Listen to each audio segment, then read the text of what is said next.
السلام عليكم ورحمة الله وبركاته. ازيكم يا جماعة، عاملين ايه؟ يا رب تكونوا بخير. معاكم ولاء من قناة كيك اند ستيك. هنعمل بقى النهاردة سمك مقلي في القلاية. انا هجربه في القلاية وفي الزيت وهنشوف ايه الاحلى. تمام. انا هنا عملت الرز، يعني بعمل الرز معاكم الاول. حطيت زيت هحط شعرية، هعمل له رز بالشعرية. تمام.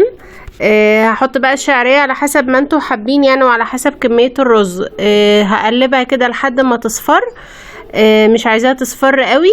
هنا بسلق بنجر، البنجر مقطعاه ومقشراه من القشر وحطاه في ميه ما فيهاش اي حاجه لغايه ما يستوي معايا خالص، وهنشوف مع بعض هنعمله ازاي برضو.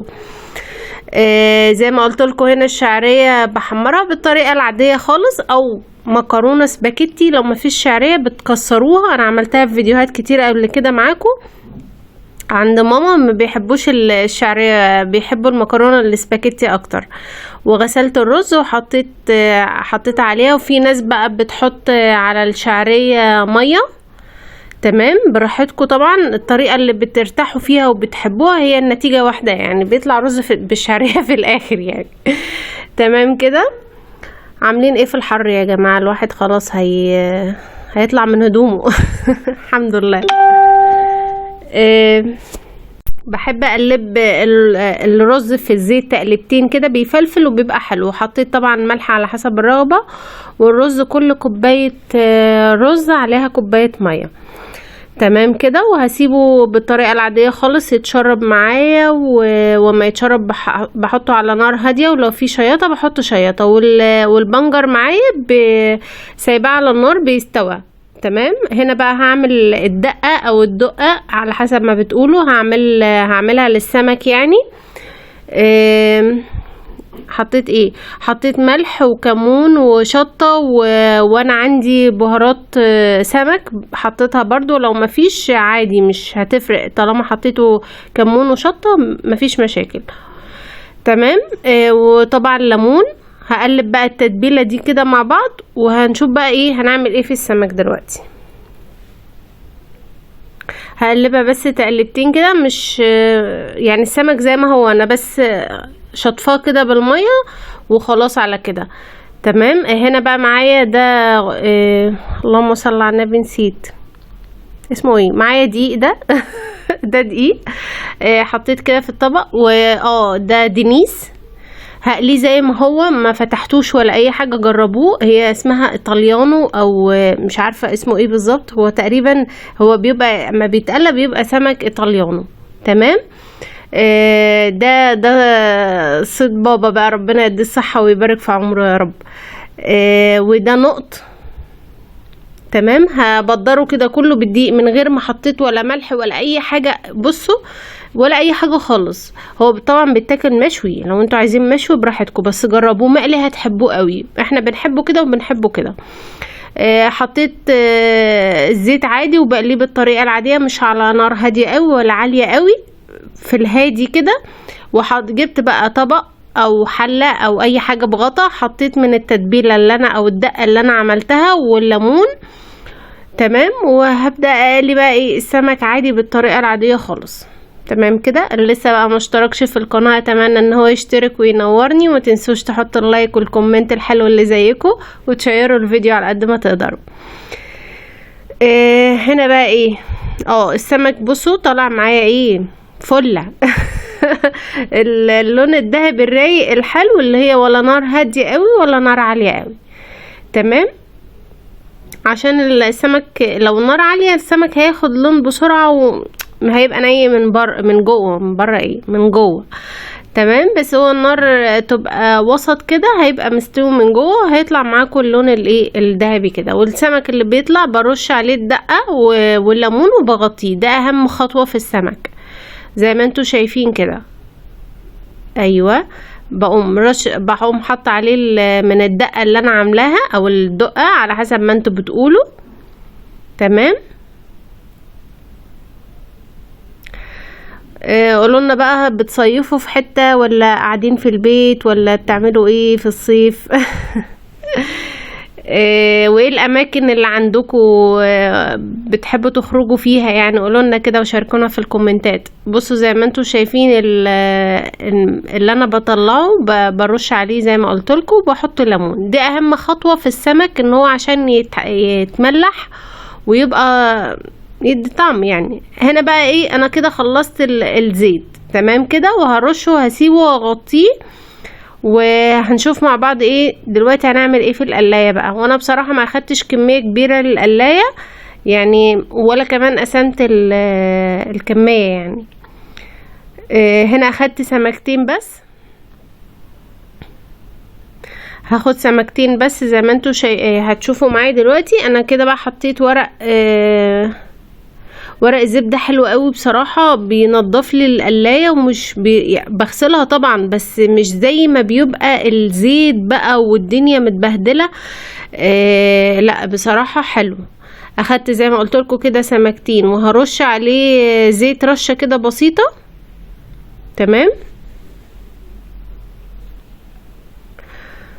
ايوه،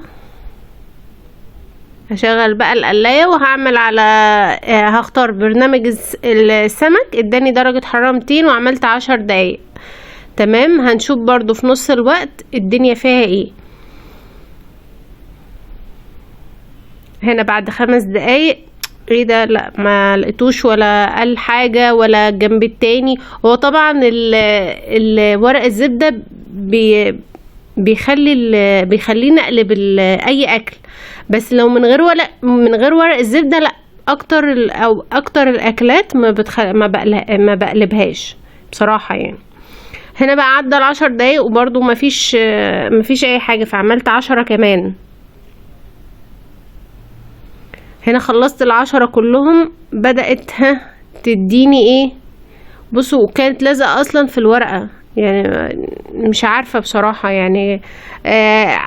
قعدت حبة كتار لغاية ما قلبتها على الجنب التاني زي ما انتوا شايفين كده، بس هي كانت معصلجة شوية بس اتقلبت في الاخر يعني. بصوا كانت لازقة جامد بصراحة، مش عارفة، انا قلت خلاص السمك بقى باظ بس يعني هنشوف في الاخر هيطلع عامل ازاي. هنا بقى قلبتها ورشتها برضو على الجنب التاني كده برضو زيت. انتوا جربتوا السمك في القلاية ولا لا؟ قولولي كده في الكومنتات رأيكم ايه السمك في القلاية، ويعني حطيتوا سمك نوع ايه بالظبط. هنا انا كمان يعني كملت 10 دقايق كمان، حسيت لا هو في حاجة غلط يعني، مش فاهمة في ايه، فقلت كمان 5 دقايق اما اشوف. بدأ يديني لون تمام. قلبتها على الجنب التاني وغيرت، قلت يمكن الجنب دوت بيحمر على الجنب ده، فقلت هجربها كده على الجنب ده واشوف الدنيا ايه فيها. برضو هحطها 6 دقايق كده، وكنت طبعا بتابع يعني ما بقفلش عليها واسيبها يعني. انا عدى 3 دقايق فحسيت ان هي خلاص ادت لون، فقلبتها على الجنب التاني وهسيبها تكمل بقية ال3 دقايق. حطيت برضو من الدقة في الطبق، وحطيت ليمون، قلت عشان لما يطلع السمك هيبقى هعمله زي ما انا بعمله بالظبط. وزي ما انتوا شايفين كده بقى طلعته، وهحط برضو عليه من الدقة، وعصرت كده ليمون، وهغطيه برضو تمام. هسيبه بقى ايه يعني، هسيبه واغطيه شويه عقبال بقى ما اظبط الاكل اللي احنا هناكله كده. بصوا زي ما انتوا شايفين هغطيه تمام. تعالوا بقى ايه نحط مع بعض الاكل كده تمام كده. هحط بقى هنا البنجر.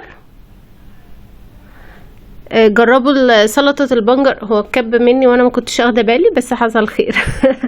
جربوا سلطة البنجر دي هتعجبكم قوي، اللي كانت قايله لي الطريقه عليها حماتي، ربنا يديها الصحه والعافيه يا رب.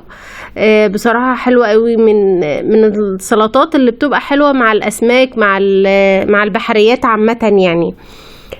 حطيت حبة خل وزيت وعصرة ليمونة، يعني ايه هنقول من كل حاجة اقل من معلقة صغيرة، يعني نص معلقة صغيرة تمام كده. جربوها، لا بصراحة حلو قوي اكتر مع السمك يعني، احنا بنحبها اكتر مع السمك. وممكن اصلا تشويه في الفرن، ممكن تاكلوه كده يعني، حلو اصلا يعني، فالبنجر اصلا مفيد.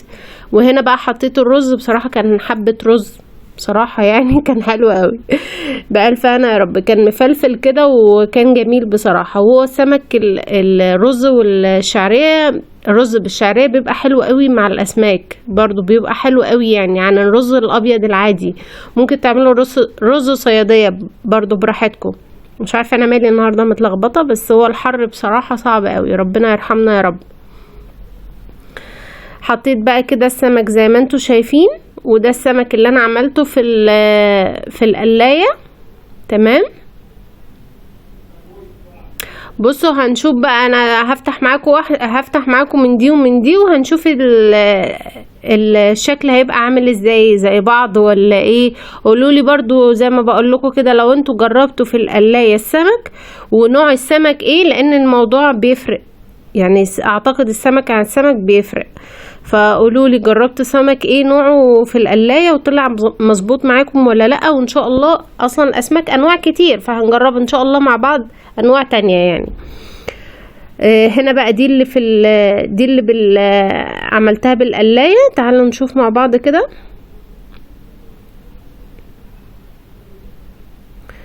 بصوا انا منظمة قوي. ايوه هنقشر بقى كده. اول حاجة القشرة كانت لازقة يعني، لسه بنقول بسم الله الرحمن الرحيم كده القشرة كانت لازقة. بصوا لا اللحمة بتاعتها ناشفة. بصوا بقى النقط لا ناشف اصلا ولازق في القشرة. تعالوا بصوا بقى اللي انا قلياه في الزيت. طبعا بصوا اللحمة ابيض وجميل ازاي، والطعم بقى الطعم لا فرق بصراحة يعني، اللي في الزيت احلى طبعا بكتير بمراحل يعني. نوع السمك ده انا مش هعمله تاني في القلاية بصراحة. بصوا بقول لكم ده الفرق، ديت ناشفة ومصفرة، وديت لا طرية واللحمة تحبوا تاكلوه. فانا نوع السمك لا مش هعمله تاني بصراحة في القلاية. هي كانت تجربة بالنسبة لي وحبيت اشارككم معايا التجربة. بس كده، يا رب يكون الفيديو عجبكم وابقى خفيف عليكم وقدرت افيدكم لو بحاجة بسيطة. ما تنسوش تشتركوا في القناة واشوفكم في فيديو جديد. مع السلامة.